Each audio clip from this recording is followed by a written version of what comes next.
Hey guys, welcome back to our YouTube channel. I'm Gugu and I'm here with the love of my life, Kearabilwe, and we are your favorite queer couple.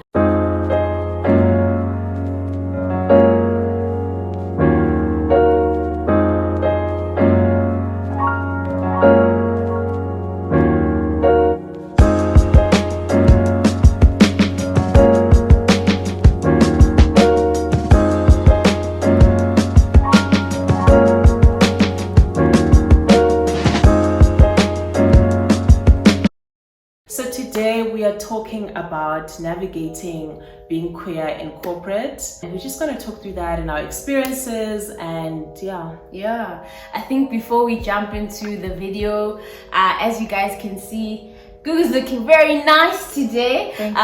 Yeah, we drew inspiration from basically the topic that we'll be covering today. Gugu's giving a professional, so pressed type of queen. This is how I would like to look at work. Yes. This is not how I normally look, but this is what I want to channel. Yes, all right. If I had time in the morning, you know what I mean? Exactly. And then I'm giving your Friday, out and proud type of queer look today. And yeah, maybe a cap. I wouldn't wear a cap in the office. But it's a nice look. It works for me. Yeah, easy to go to drinks. Yes, because it's Friday. We're going out for drinks. I'm definitely gonna change. All right, cool. So let's get into the points and start the conversation. So I think the first thing, just for us to put it out there, is just to give context.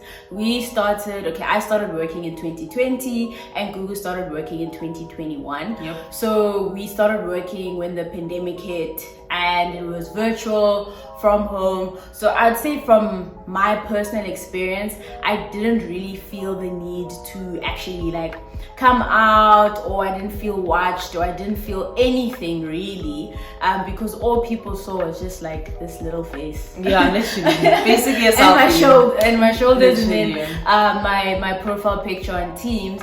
And I think the coming out, or that pressure, or the thoughts of it truly started when last year 2022, when it was more of going back to work, face to face in the office. The conversations start getting a bit more personal, right? Because you're starting to get to know each other as well. People are like, oh wow, I've spoken to you for a year via Teams. Now let's get to know each other. Build a relationship. Who are you? Exactly. Where are you from? Exactly. What are Who you dating? Are you married? That's all you're waiting for. You're like, oh, let's not get to that. Yeah, literally. So I think it's just having that experience. There's two distinct kind of feelings in that virtual space versus that face-to-face space. Face-to-face, it requires you, or not it requires you, but you are more visible as a person, as a human being in a space, than if you were to compare it to a virtual setting. Yeah, for me, I just feel I think face-to-face, people really can get to know each other better. I would think, which was obviously the complaint that everyone had with virtual working. You feel like you're like a robot, or people don't really know you, but you guys are working together, you're getting things done, you're getting deadlines over the line, but you feel like these people don't even know me, or they don't care to know me, which wasn't true, but it was when you miss that face-to-face contact. So I feel that was also a safety net as someone who's queer. For me, it's kind of okay, cool, they don't need to get to know me, we just need to do our work, close the laptop at whatever time we're done, and we move on with our lives, right? But then when you start having this face-to-face interaction, because you can see people's expressions, you start to actually get closer to people naturally, organically. You guys start talking about things outside of work. You're like, oh, where did you get that? There's more of that, I don't know, that closeness, that now we can tap into our personal lives and things just naturally come up, which is lovely, except for the part where you're not sure about these people's views, right? So now you don't know. I feel close to this person, we kiki a lot, we have so much in common, we literally could be friends outside of work, but should I say that I'm queer? True. Because the comfortability levels are there, but you don't know people's views. I think that's the thing with corporate, that makes it tricky for me, because there's quite a lot of conservative people in corporate, there's liberal people, there's all types of people. And you don't want to, the reason you unsure is because once it's awkward and this person has views that are really problematic, now I have to work with you. Yes, I have to continue, right? The whole time. I can't cut you off. I can't ghost you. I must see you. I must have meetings with That's you. the thing. We must do things together. So it's Yeah. kind of like it's a very tricky space to be in. I feel like. No, I agree. I totally agree. And I think I was just gonna add is that okay, Sharp. Sometimes you might not know someone's view, or sometimes because you guys are getting close, you're kicking, someone might just get too comfortable And say their view. And then it's awkward. Now you can never come out because they've said something problematic about queer people, and now you're like, okay, literally, So I think it puts you in that situation. Like your face to face has been very interesting. It's a big transition for us, like virtual babies who literally started everything virtually. All we knew was virtual. I only learned face to face, I think, 2022, I would say. This is like, it was a big shock to me. Like, we have to go to work all the time to see people. Like, what are you talking about? So it was a lot. True. Yeah. One thing I feel about corporate and lots of other spaces, but specifically corporate, you constantly coming out. And for me, the reason is because I work in like a client-facing environment. So I work with different teams almost every month. So every month, new client, new team. So now I have to come out to these new people all over again. The people that I was close to, that I kikied with, that I opened up to the level that I was comfortable with, they're gone now. Now it's these new people, and the same conversations come up because we were trying to get to know each other again. Like, oh, who you dating? What's your boyfriend's name? I don't have a boyfriend. I have a girlfriend. It's like the whole thing can tend to be a bit exhausting as a queer person, because like obviously heterosexual people don't even have these thoughts. Like they just say like freely, like, oh, my girlfriend, my whoever, my wife, my husband, my kids. Yeah, literally, because everyone's gonna be like, wow, I'm so happy for you. But as a queer person, like you don't know people's reactions. Like I don't, and I also don't care to like teach anyone. That's not my job. I'm at work, please. And I also don't care to hear people's problematic views. I don't care for it to affect my life. So I just always want to open up to people that I feel like they will hold that information in a gentle way that isn't gonna like hurt my feelings. True. And I think for me, so this always having to come out, I work in a very different space. I'm the same team, so I'm non-client facing, same team for as long as you want to stay in that team. Yes, the people change here and there, but not that often. But now I'm gonna like start a new job, and literally like the thoughts, I was sitting one day and then I just remembered like not her remembering she's queer randomly. I just remembered on a Tuesday afternoon. She said, I'm queer, I'm starting a new job, and I'm queer. You know what I mean? And it was literally like so much uncertainty about how am I gonna handle this conversation?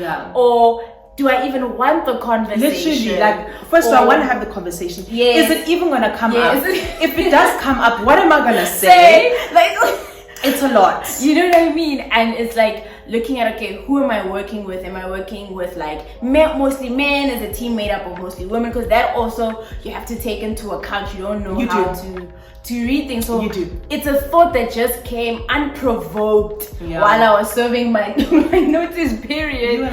When with my current line manager, I could share like, oh yeah, you know Gugu, ha ha ha. And then I was like, starting a new job.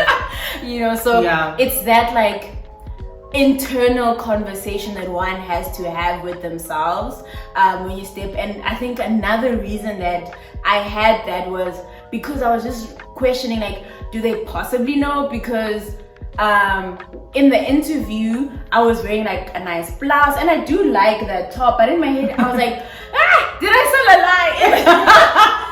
Did I? No. So I think it was just kind of just thoughts that I was having, like, did I sell a lie? Given that 1-2 times that they saw me and they made a conclusion that I lied. And it's not your fault that they made the conclusion. That's my thing. So having to come out is that, and hoping that also if you do share with that particular team, that it's not like treated like gossip. Like next day you telling just your line manager and 3 people that you're comfortable with. Next thing you add a Christmas party and people are, hey Kia, and like you know what I mean? Like, because now it's like not the what does the have to do with queer? Right? So you're single a lot of fun. Why? Stop it. Right, so I think that for me is always something that is very interesting. I still don't have a lot of commentary about it. I can just share the thoughts that I've had about it. Mostly, not a lot of direct commentary. For me, like the constantly coming out, I just thought of a story, but the constantly coming out, because I work in different teams like the whole year, I've realized like I come out to some teams and some not. So like there's a bunch of people out there that have different information about me. There's people that think I'm straight and I have a boyfriend. And because sometimes people make the assumption I'm just too tired. Like it's a Monday. Please, you cannot expect me to break it down for you right now. And there's people that now have a girlfriend. So when those people meet one day and talk about me, it's gonna be very confusing. Like, oh no, but she's in a queer relationship. Huh? Like it's just gonna be, they're just learning something. I actually don't care. Whatever you know, you know. But for me, there was this one time, story time. I was with this manager, big manager, and we're just, I got an indication that he's an ally. And I'm not gonna say how I got the indication because it's gonna give away where I work, and that makes no sense. So I got an indication. Somehow I got an indication. So now we're chatting during lunch, we're eating lunch. And like he's somebody's wife and his kids, and I'm like, okay, great. And then he was like, who do you live with? I was like, oh, I live with my partner. And he's like, oh, what? Like obviously, like it's shocking for like a black person to live with their partner because sometimes people think parents are strict, whatever. And then he was like, oh yeah, we're kicking, and he's like, when is he gonna marry you? And I was like, I just had these high expectations and expected that someone who's an ally or sells themselves to be would just, if you hear partner, not assume and actually ask, oh, when are they gonna marry you? Or be like, oh, is your partner like your boyfriend or your girlfriend? Or like just explain further if they wanted clarity, which is unnecessary clarity, but if they wanted clarity. But like the fact that he went straight to, oh, when is he gonna marry you? I just, that day, so much like energy was drained out of me instantly. I literally didn't even have strength to be like, oh, girlfriend, because a lot of the time I do have energy to just correct and be like, girlfriend. Or before even people make the assumption, I say partner and then I throw in a she. And then it's like, and then the people are like, oh, that's, I see it click in their mind. They're like, it's always a slight inhale. Okay. She, and then they proceed to say she, right? But with him, I don't know, I just let my guard down and I was like so disappointed the whole day. I was just like, so now wherever he is, he thinks I live with my boyfriend and good for him. He hasn't married you. Good for him. What a sucker he is. And linking to constantly coming out, I just also feel like in corporate, you're straight until you say otherwise. So you just assume to be heterosexual until you correct people or say otherwise or speak up. And I'm like, at this point I'm getting a bit exhausted by it all. I would love for it to just be like a blank and then I'll say what it is instead of constantly having to correct like a wrong, an error, like it's not even misgendering, what is it, missexual orientating me, whatever that is. And then I have to do the labor of finding the strength to be like, oh no, I'm queer. It's like I wish you just hadn't assumed and you had just asked, because you've never met me before, you don't know me, so like ask instead of like assuming that it's getting, honestly, it might seem like a small thing to someone, but it's actually a little bit draining for me, because I just feel like there's no need for you to make an assumption if I've been saying partner, or if I've never told you what my sexuality is. Like I've never, you just met me. And because I'm dressed like this and I look like this, and you look so beautiful, you're gonna put a boyfriend or a husband on me, and it's like, no, unprovoked. Please don't do that. I would literally rather someone assume I'm single. like it irks me so much when people are like, oh, so how long have you been dating him? Who is that? Who is that man? I don't know him. I have not been dating him. Never. I should say 0. 0 years. 0 months. I've never dated him. That's how I'm going to answer the question from now on. How long have you been dating him? I've never dated him. But you said you're in a relationship. I've never dated him. The answer still stands. You're correct. I did say that, but I've never dated him. I've never dated him. I don't know who he is. But I think it's like the concept, like when you just straight passing in how you look, honey, you're gonna do a lot of correcting Same. in your lifetime, especially at work, because I just think in our personal lives, you kind of keep the same circle. Yeah, so they know you. You're not gonna correct your friends. They know. Yeah. They know. Yeah. It's gonna happen once or twice when you meet like new people, of course. Yeah. But corporate is just a space where you meet a lot of new people. They don't know you. They don't know you like that, and you're not with them because you guys are friends. You're with them because you guys need to work together. That's the thing. So you have no control. You didn't even pick them. Like you didn't even pick them. Chosen by some HR and manager threw you in this team, and they said work together and let's create magic. Create it with a deadline, of course, but create it. But I'll be honest, I don't go through that. Yeah. And this one links to my point. Something that I am struggling with is how do I present as a masculine presenting person in this corporate space? Yep. By that, it is very much like I have to really sit and think like, I mean, I'm not gonna wear a suit and tie. That's not my vibe. Yeah. You get, but you're also not gonna wear a dress. I'm not gonna wear heels and like what do they call it? Those skirts, pencil skirts. You know what I mean? And a blouse and walk in there and do my presentation. You know what I mean? So like cool. I like I've always been wearing pants. I'll wear like formal shoes, flat. But it's this top area that I'm struggling with. Like some blouses, I'll be like, yeah, cool, I can wear that, or I can just wear a shirt, right? But if I wear a shirt, I don't like tucking it in. I just want to leave it out. So I think it's just been a lot of back and forth about, I think, expressing myself, expressing my style and how I want it to be. But I think I always think about, the first thing is that when they see me, what are they going to think about me, right? Because especially corporate has this rigid look of you look like this, you are going far, we like you, you work hard, you care about this role, you know what I mean? And then if you don't look like that, we're not sure about this guy. This person must be placed behind coding all the time, and I know that's not where I want to be forever. So I think sometimes it's just, where are they then going to place me? Okay. You know, when I walk in, are they going to say this person is serious or not? Right? And then on top of that, what type of, is that me actually coming out?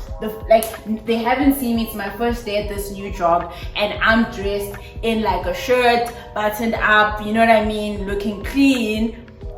And then are they going to be like, oh wow, we didn't know she was gay.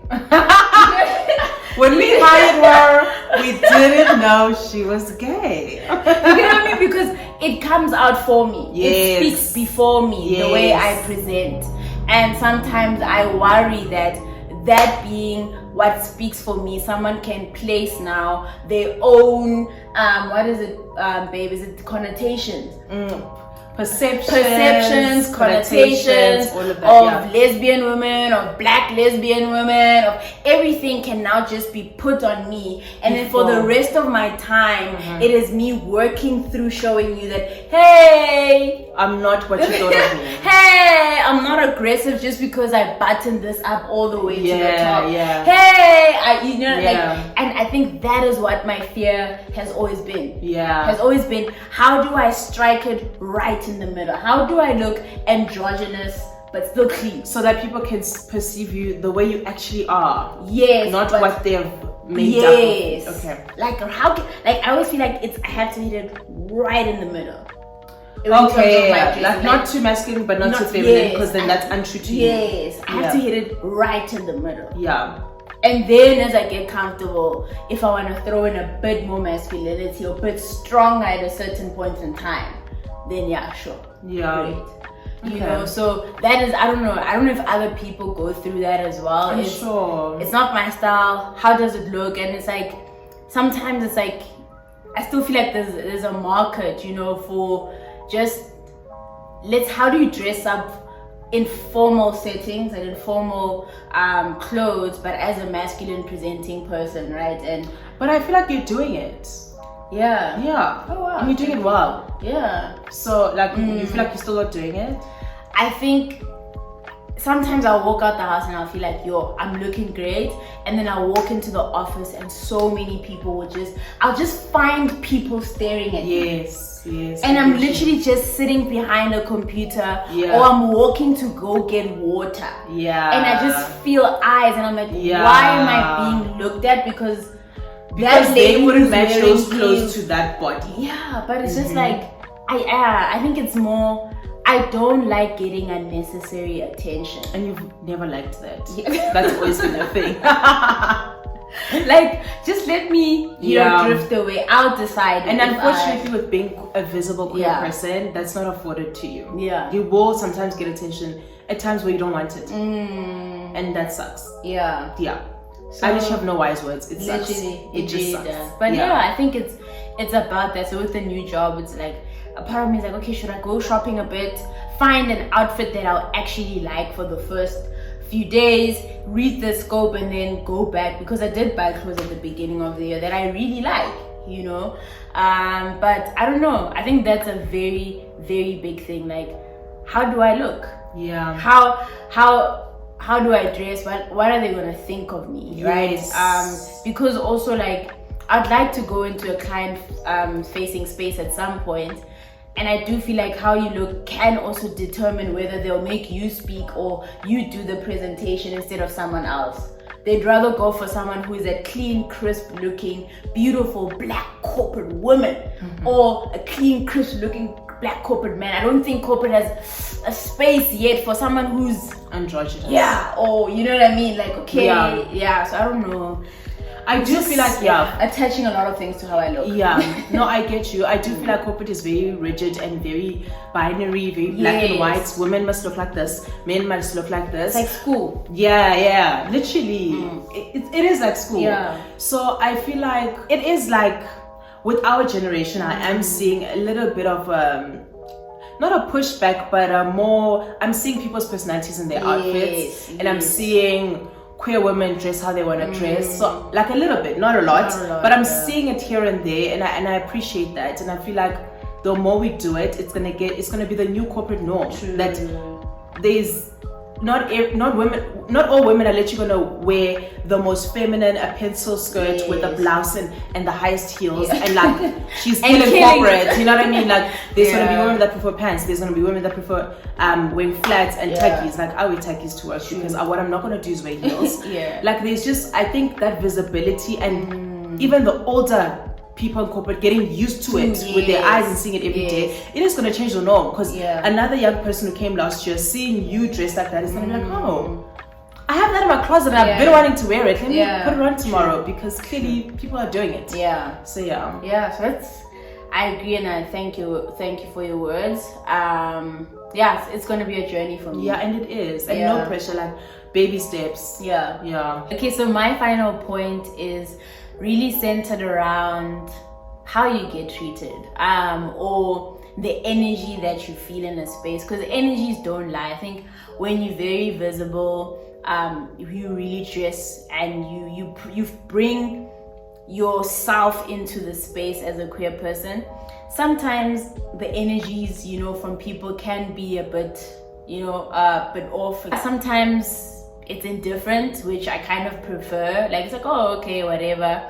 And then sometimes it's good, so I think from my side I can share that, like, I'm in a very technical space as well. I have had spaces where I'll come in and then maybe there's just mostly men in our team and stuff, and me coming in presenting like this, they will listen to my opinion more than they'd listen to someone who's more feminine presenting. So I've noticed that, but that is very rare. I should put it up. Out of 10, how much would you say? I'd say two or three, right? Okay. So 30%, between 20 and 30%. Then the rest would be indifferent. And then I think it's also speaking to corporate culture. I haven't had an experience of someone being outright negative, but you can just sense what, like, this person, especially when you're with face to face, maybe they're just not that keen to talk to you, but they're keen to talk to people that you sit with in like the space. So it's like, why would you be keen to talk to everyone else but me? Or when it's you, it's like they keep looking at you, like we're all in a group setting, but your eyes just always find me, and like there's this pity in your eyes for me or something like that. So I think like I've had that, and like, but this person was just extremely religious in my team. So I think it's just the energy, right? And having then to overlook that energy and still perform, still bring yourself into the space is something that I'm fortunate enough to be able to do. But I'm able to do it because I only go to the office like once or twice out of the entire week, so I don't have to do it every day. Would be drained. I'll tell you for free. You'd be drained, baby. You know, but energies don't lie, and even though people are quiet and they're not saying something, you can feel it. And you can feel that the only reason they're not saying something is because it's a corporate space and like there's rules, there's code of conduct. Because I can't go tell HR. It's like things like people have a filter in corporate. Which I feel like actually is a great thing, because I'm not trying to hear that at work. I imagine. I'm not here for that. It would make work worse. If I had to hear about people's problematic views, no. But so that's been it really from my side. Like, I'll do my closing statements after. You have a closing statement? I didn't know we're doing that. So another experience I've had is the fact that like, I feel like, this might not be true, but I feel like I'm usually the only like visibly queer person in a space, whether it be in a team, in a room, in a whatever, in corporate. And sometimes it can make you feel like you really like are alone, or like you're the only queer person, or there aren't other queer people in corporate that you can relate to. And I feel like the reason that is not that there aren't queer people in corporate, it's because, as we said, corporate is like school. It's a rigid space. It's a systematic space where there's like systems in place that came before us that make things the way they are. So that rigid space, I feel like a lot of people aren't comfortable to be visible queer people in that space. Even if they might be visible in their personal lives, doesn't mean they want to be visible in corporate. And that can make corporate feel like, like there's no queer people. Like, it's just me and the guy I know from upstairs. Like, and it's like, obviously that's not true. And I understand why some people are uncomfortable. Like, I get it, because sometimes you just want to do your work and go. Like, I'm not trying to hear people's, like, I don't want to do the labor I do in my personal life in my work life. Like, work is already a lot of labor. It's literal labor. So like, I'm not gonna add more labor just because now I'm queer. So I fully get that, but in the same breath, I feel like it can get lonely for the other queer people that are choosing to be visible. Like me sometimes. I don't choose to be visible in every team. Some teams. It can just be like, okay, why is there only like 2 of us? Why is majority just straight people everywhere, or like heterosexual people everywhere? And it's just I think because of how rigid the space is, it's preventing people from truly just bringing certain parts of themselves. And I feel like the more the space becomes more open, becomes less rigid, becomes more of a comfortable space for everyone, more people will feel comfortable to bring those parts of themselves. And I feel like it's slowly happening, but very slowly. Very slowly. True. No, I agree. I think for me, in terms of the visibility, I remember in the first team that I worked, one guy in our team found our YouTube channel, right? And listened from a very good place. He was very happy, and he was like, "Oh, I found it! Wow, you guys are doing great!" And I was like, "Oh wow!" Like, and he was someone that I looked up to in the team, so it was very nice for him to even step up and say that. And I think like he was so happy, he was so proud of me, you know. And then so we step into this big meeting, right? With our bosses, right? So, and, you know, it's virtual, so they like having these like icebreaker chats. And then he just goes and says, boom, Kia has a YouTube channel. And the first thing people always say at work is, what is it about? Literally, that was the next question. Oh, let me come out. From this big guy, right? And then I'm there like, so I'm trying to think, how can I describe it but not describe it? So you say it's a couple YouTube channel. But right? Then I'm like, oh, who's your partner? Or like, what do you and your partner, what what you and your boyfriend do now? You have to like, no, not my boyfriend. So literally, like, I think it was that thing where I felt like in the team throughout the year, because it was later in the year, I had freely come out. I hadn't really hidden. I think, but that's the first time where it was a room, and I felt like a spotlight just came on me. And you didn't finish the story. Oh yeah. What did you say? No, I unmuted and my cameras were on, and my camera was on, and I just said, no, it's a YouTube channel where my partner and I speak about navigating, you know, being queer, and then we just you know, showing our travels around Cape Town. Period. Right? Can I tell you no follow-up questions? You silenced the room. In my head, they said, oh. Literally, he said, oh, cool. I told you, it's like inhale. They always say inhale. That's why he was like, oh, cool. He didn't even breathe out. Right? But that visibility was so uncomfortable. Too much. Too much visibility. Yeah, you know, and yeah, I think I would have faced it. Yeah, and in the team, once again, at that point in time, everyone else were married, had boyfriends, girlfriends, or the hetero relationships. No one else. It felt like I was this wow. You know, and I'm not. So I think it's just like being in spaces like that also sometimes, you know, it's, I don't know, and I just remember that while we're talking. Visibility is very interesting. It can be quiet, it can be silent, but I think it must always be at a level that you're comfortable with, regardless of whether it's corporate or not. Especially when it comes to visibility, I think it's so important to still have your boundaries, because corporate, it's a slippery slope. Next thing, you're the face of Rainbow Week, you know, and then you... I'm just imagining that. Right? So I think it's very important also to engage. And then the visibility part also comes up. There are like rainbow societies within different corporate spaces, and people who run that as well. So I think it's just like you can decide how much you want to be visible, and then also like how much then you want to create or have a community of other queer people that are in corporate.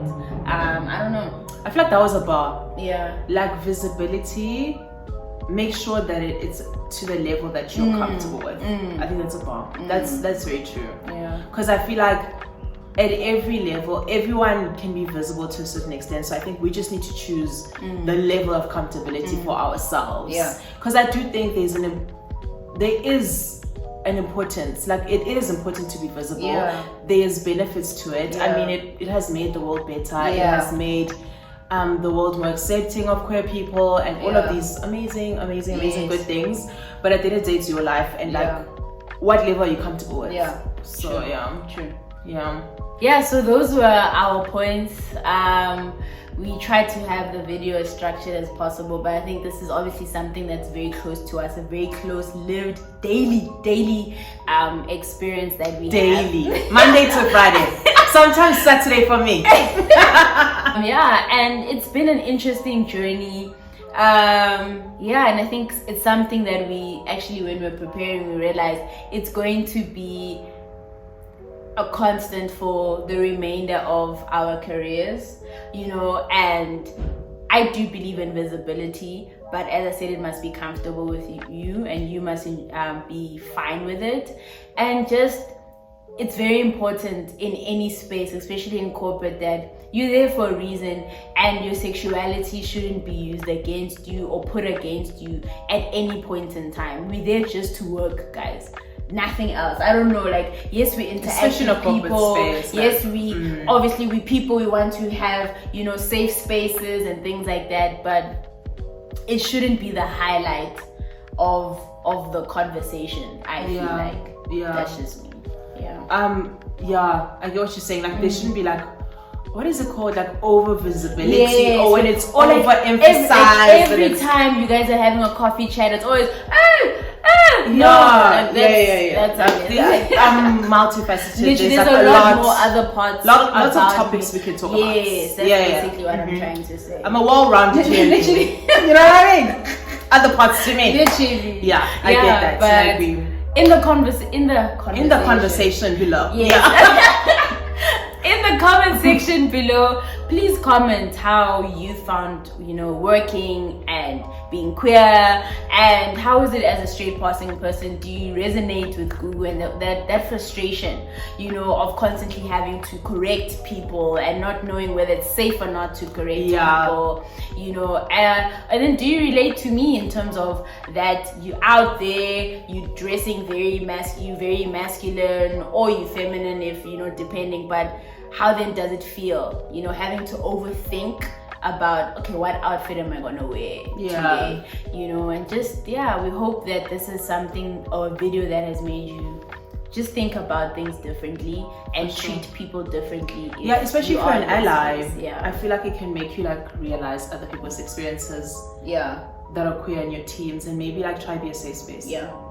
I also feel like this is an ongoing conversation. I feel like as we experience corporate more, we'll probably have more sit downs on this over the years. I feel like this is just even if I experience something next month, I might come here and talk about it. Exactly.